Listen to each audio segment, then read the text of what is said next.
Okay, welcome into the Men Are Forged podcast. Continue on my series about business mentoring 101. This is something I just really have been, as much as I've tried to articulate and brand myself and my messaging, really discovered this is what I do. This is what I help emerging leaders in business, young entrepreneurs really develop and within their organization or in their business. As I kind of unpack really how do you mentor someone within business. Last week talked about vision. This week going to talk about attitude, mindset, how you approach this. How do you help someone really affect the way they think, the way they affect their attitude is affecting others in a work environment or in a business, right?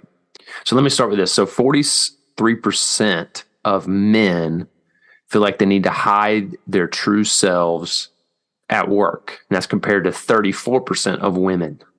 43% of men. So a little, less than half, but still a large percentage. Just more than a third, almost just less than a half. And I'm sure y'all love my little math skills here.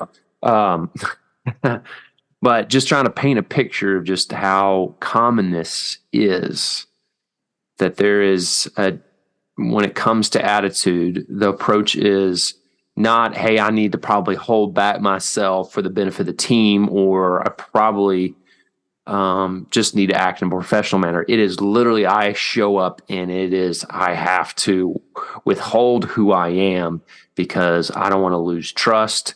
I don't want to lose my job. I don't want to present myself in a way that people don't like or won't allow for me to get where I want to be, which is more money, more promotion, kind of those vague things we approach business and work. And so this is a more common thing amidst of men. Men feel less safe in the workplace from the context of showing their true selves. And to another level, this is even, I found this statistic, 80% of professional men suffer from imposter syndrome at some point in their life. So they believe that their promotion where they've gotten in their career, that they shouldn't be there. They don't deserve to be there, that they're underqualified. I'm trying to remember his last name. It was one of my episodes, I want to say in the 50s, I interviewed, episode 53, I interviewed John Malora, and he talked about just his dealing with imposter syndrome. I really enjoyed the interview. John's a great guy. But so if that's something you want to unpack and just learning how to be true to yourself in the midst of that and what to tell yourself, I recommend go checking out episode 53 of Men Are Forged. But how are we affecting the world around us? So this is all these things, these desires to pull back, to withhold, to this core belief about ourselves is affecting our attitude and mindset at work. And when I mentor somebody, or what I encourage people when they mentor and develop, first you start with vision, creating that vision. And then from there, okay, what is that attitude and mindset that's going to really on a day-to-day, that's going to affect the world around you, the culture, and really help you get to your goal and achieve your vision. And it can be really, it's not easy. It's not easy. But I think all of us want to approach our work with a level of joy. Joy is so infectious. With intentionality, I think there's too many people walking around because they're afraid of how they come off, how they're perceived. They're not very intentional with what they're doing on a daily basis. And then therefore they're inauthentic. And so when we think about our attitude in our work environment, when you think about our mindset of how we approach our day-to-day and how we how to succeed, this is what a lot of people are struggling with.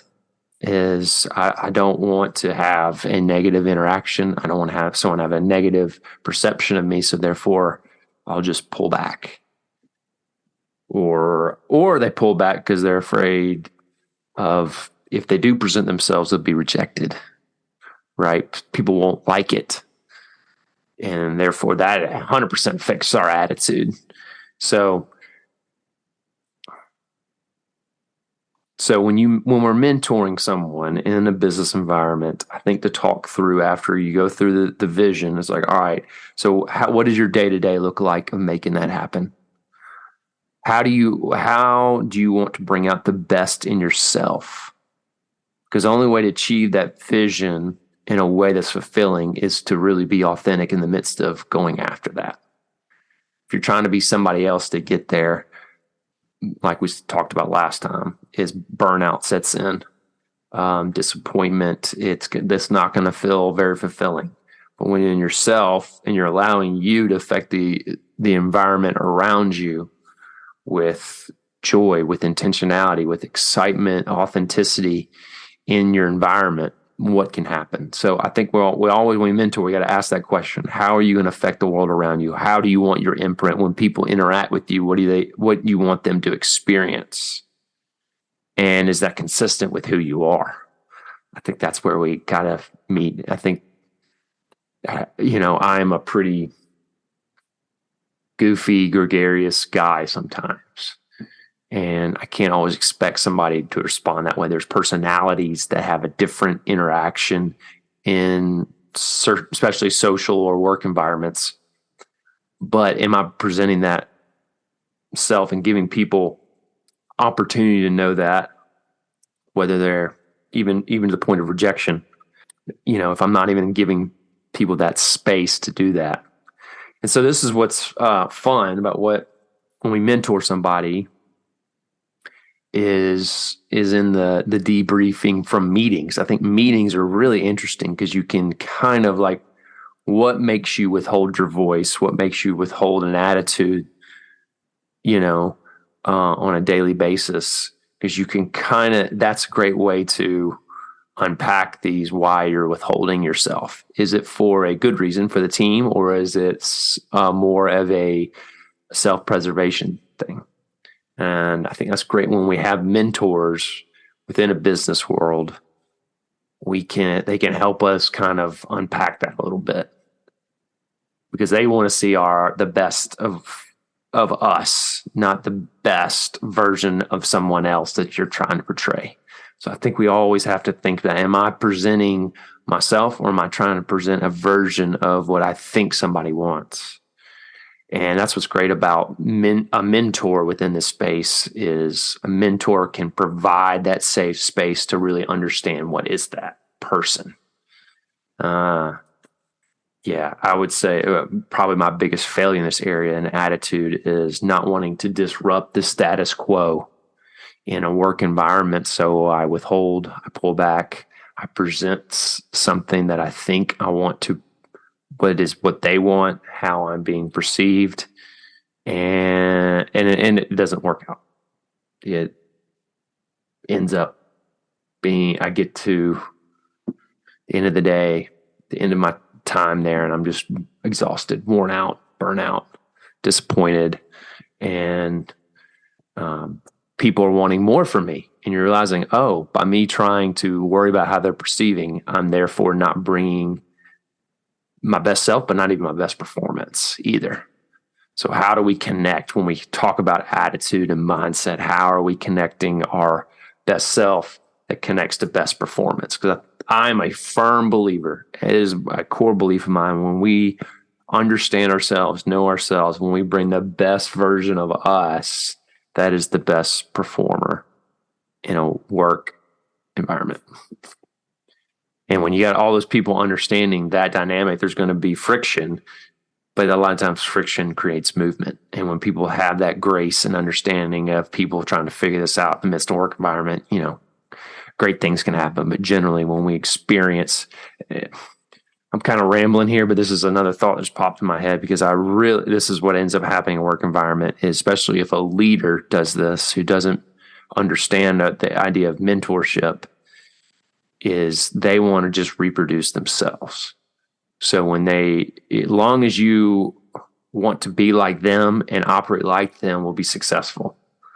Well, that's really difficult. That is really hard for human beings who are very different, who all have very unique imprints, DNA, personality, identities, to all try to be one person. because there ends up being unhealthy competition, backstabbing, gossip. They're all looking for the approval by being whoever looks the most like the leader ends up getting promoted, and people get left behind, people leave, and the owner or the leader just does not